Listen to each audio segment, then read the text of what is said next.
nga xam ni bu noppee def loolu moom journaliste bi nga xam ni moom wax dëgg neex yàlla moom defatul jaratul sax muy def métier boobu parce que métier journaliste du ay communiqué de presse ay communiqué Yewwi Askan Wi wala ay communiqué Pastef le journaliste mooy ki nga xamante ne bii loxoom da koy teg fi nga xamante ne mooy fi metti donc advienne que pourra nag ñun suñu métier loolu la ñu jàng tey même bu ñu ko jàngul woon sax ñun loolu la ñuy fas yéene doxale am ci engagement gëm li ñuy def te xaaruñ ci kenn yaakaaruñ ci kenn wéeru ci suñu borom voilà. jërëjëf journaliste yooyu traité bu baax rapport Cour des comptes bi nga xam ne ni moo génn ci ay bés bi. encore une fois ay autorités yu bëri ñu épinglé leen ci ay jëf yi nga xam ne ni ute nag lu ñu mën a duppee lu dëppook njub ñu joxoñ ko ci aussi baaraamu tuuma encore une fois. joxoñ baaraamu tuuma. yenn doxalin yi nga xam ne ni yenn ci ay autorités wala yenn ci ay. Personnalité de l'ancien régime amoon nañ ko notamment. waaw mais loolu man à part le bruit du scandale bi nga xamante ne bi moom la affaire yi suscité. man wax dëgg neex yàlla je ne suis pas dans une démarche émotionnelle. li ñu def waruñu koo def loolu ñëpp xam nañ ko président bi fi woon mooy jël concam teg ci kuddam loolu ñëpp xam nañ ko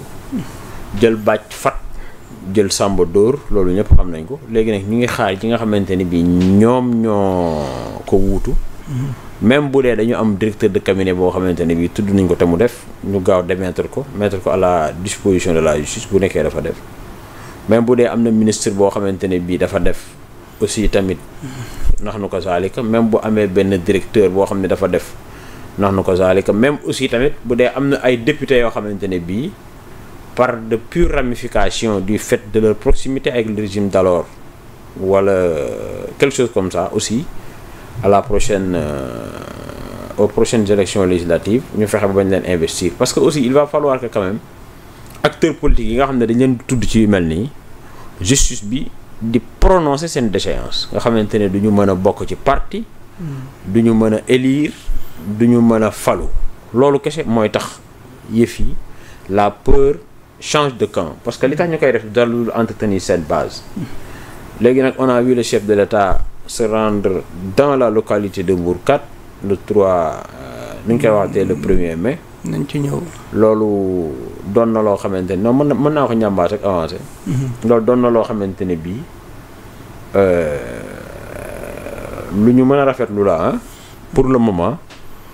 même si ñu ngi xaar suite bi mu koy jox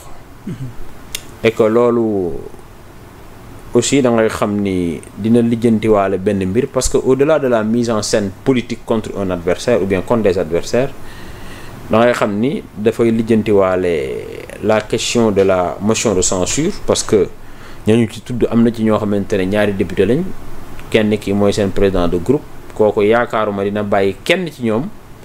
naan day jëfandikoo motion de censure contre OSPM donc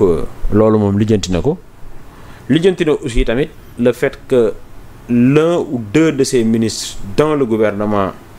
est sorti pour faire une ou bien des déclarations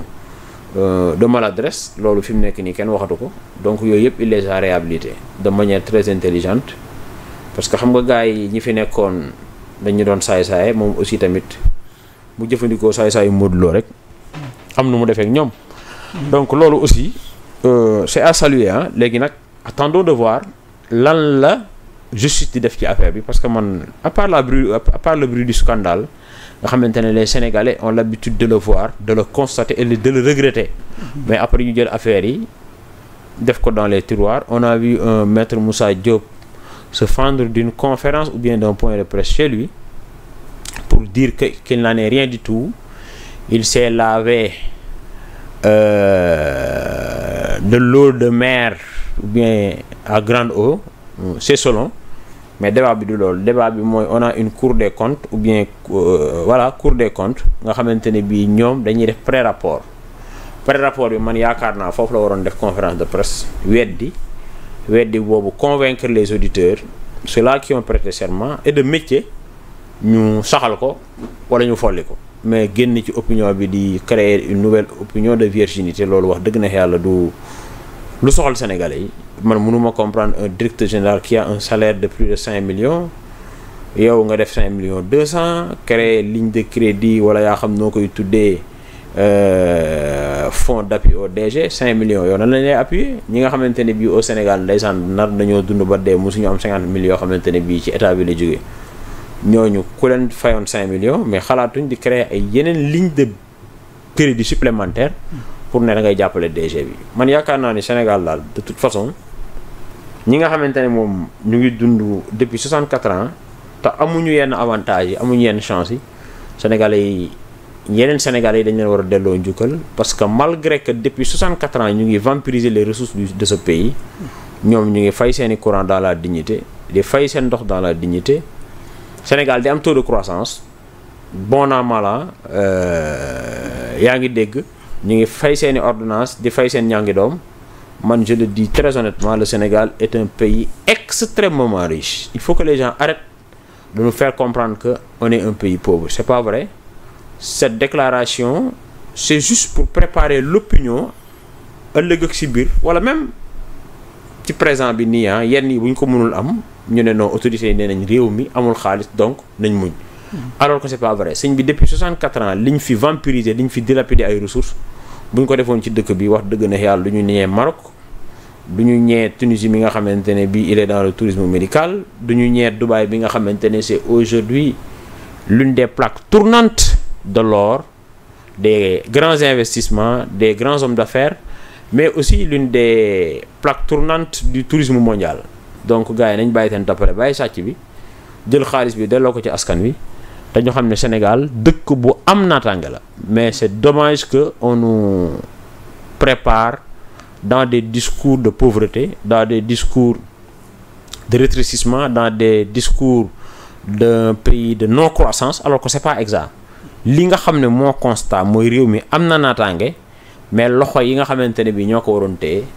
loxo yooyu ay loxo sàcc la loolu mooy li nga xamante ne mooy li fi nekk voilà du la remède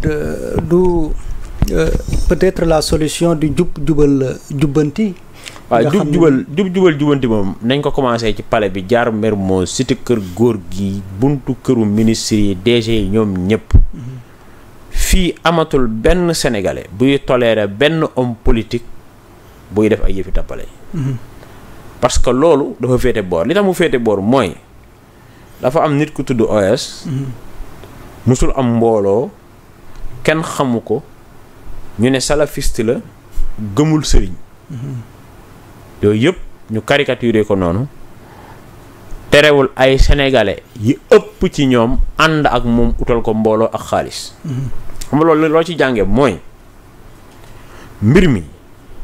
nekkatul ni yow yaay sàcc xaalis di entretenir say nit mais sénégalais yi ñooy décider kan la ñuy àndal ba pare di ko entretenir loolu nag ku ci amul jàngat ca dëgg-dëgg wax dëgg na yàlla continent rien compris cela veut dire quoi sénégalais yi ñooy joxoñ après kooku bu ko neexee bu amee gàllankoor mu joxoñ keneen mais sénégalais yi moom ñooy joxoñ léegi nag loolu ñi fi nekk bu ñu ko jàngatee xam ko intégré ko mu doon input boo xamante ne bii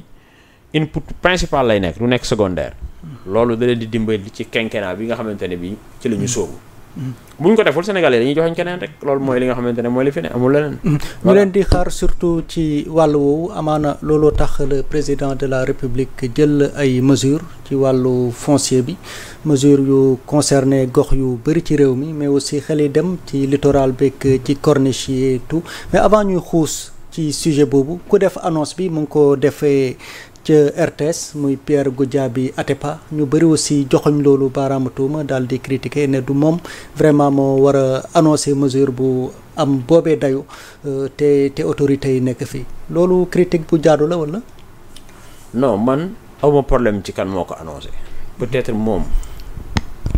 je ne sais pas je ne maîtrise pas trop en fait l'agenda de ce monsieur je sais qu'il fait partie des médiateurs de comment dirais-je encore du Cap Manuel loolu moom sénégalais yëpp xam nañ ko léegi nag lu tax moom moo ko annoncé man loolu moom wax dëgg ne